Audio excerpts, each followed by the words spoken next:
İkincilik suyumuzla başlaymayız, hürmetli vatandaşım. Janjadan payçak opti doğrusu toxtaldı.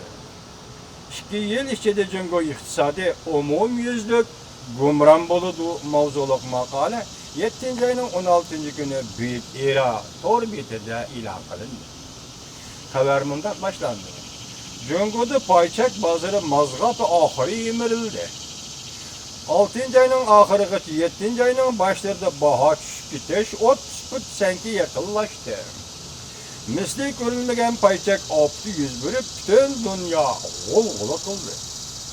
Cungoşunas Janjadın efendinin Büyük İra torbetinin muhbiri ziyaret kılıp Cungo'da yüz bergen payçak opti ve onun sebepleri kelbisi terakkiyat doğrusu da muhbir bilen Janjadın fikirleşti. Janjadın Amerika Cornell Üniversitesi'nin kanun mütehassisi. Doktoru, Amerikalık advokat. Cungo yakında gumran boludu mavzuluk namı çıkan kitapның avtori. Bugün bu kişi Büyük İra torbetinin muhbiri bilen Cungo İktisadi Asya Meblağ Bankası doğrusunda sual cevap orqali fikirleşti. Biz bugün sizlerge vatandaşım şu sohbeti qısqartib anlatımız. Janjadın payçak bazarı opti Cungo Kompartiyası özü bir qolluk payda qildi. Payçak optini Cungo Kompartiyası özü bir qolluk opridi qildi yoki payda qildi.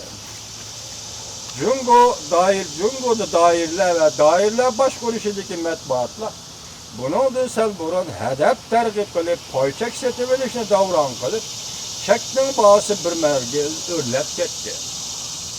Cungo'nun iqtisodiy taraqqiy qilganligi uchun payçak bahası o'rlab ketgani yo'q.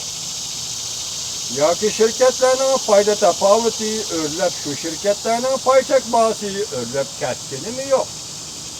Fakat hükümet baş bulup payçak oyununu oynab çıktı xolos. Sual, siz Cungo iqtisadi gumran boludu deb hesaplamsiz. Cungo'nun iqtisadi allaqachon chekinishga başladı. Uzun yıllardan beri dairler saht iqtisad orqali iqtisoddan chekinganligini yushirib keldi. Janjadın rost shundoq Cungo'lar uzundan beri iqtisoddan chekinganligini yushirib keldi. Haftada ot saqlag'ili bo'lmaydi. Cungo islohot elib berish kerak. Lekin Cungo'nun islohot elib berish g'arizimi yo'q. Mening farzimcha deydi Janjadın efendi. Cungo iqtisodi 2 yil ichida umumyuzlik gumron bo'ladi.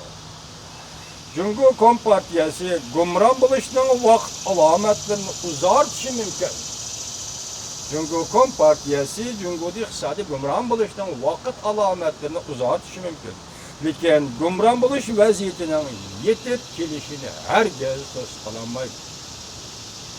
Cungo iqtisod umumyuzlik gumron bo'lgan hamon Cungo Kompartiyasi millatchilikni siyosiy qurolga aylantirib, tashqariga kengaymichilik qilish orqali hukmronlikning muvofiqligini saqlab qolishga urinishi mumkin. Agar undaq urinadigan bo'lsa, buning oqibatini tasavvur qilg'ili bo'lmaydi deydi Janjadın. Mesela iqtisod gumron bo'ladi. Gumron bo'lish yaqinlab kelganda Cungo Kompartiyasi navbatdagi siyosatni, ya'ni millatchilikni davlatning siyosiy qurolga aylantirib, chet elga kengaymichilik qildi yoki urush qildi demoqchi. Kim bilan urush qildi bunisini atay. Janjadın efendi shunday xulosa qilib, agar Xitoy mustavakkilchilik qiladigan bo'lsa, buning oqibatini mo'ljallash qiyinga to'xtaydi dedi.